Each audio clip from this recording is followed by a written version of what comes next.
بچوں، ایک بار کا ذکر ہے، ایک کسان تھا، لیکن وہ تھا بہت ہی لالچی۔ ہاں، اسے بس دولت چاہیے تھی، بہت ساری دولت۔ وہ سوچتا رہتا، کاش میرے پاس خزانہ ہو، سونا ہو، نوٹوں کے ڈھیر ہوں۔ ایک دن کچھ عجیب ہوا۔ اس کی بطخ نے کیا؟ سونے کا انڈا دیا۔ ہاں بچوں، سچ میں سونے کا انڈا۔ کسان نے انڈا اٹھایا، بازار گیا اور وہ انڈا بیچ آیا اور ملے اسے بہت سارے پیسے۔ اس دن کے بعد روز روز بطخ سونے کا انڈا دیتی رہی۔ کسان خوش اور امیر ہوتا گیا۔ لیکن پھر کیا ہوا؟ اسے ہوا لالچ۔ اس نے سوچا، اگر بطخ روز ایک انڈا دیتی ہے تو اس کے پیٹ میں شاید سارے انڈے موجود ہوں۔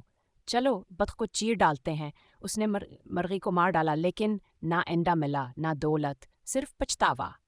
اب نہ انڈے رہے، نہ بطخ اور نہ خوشی۔ بچوں، لالچ بری بلا ہے، بری بلا ہے، بری بلا ہے۔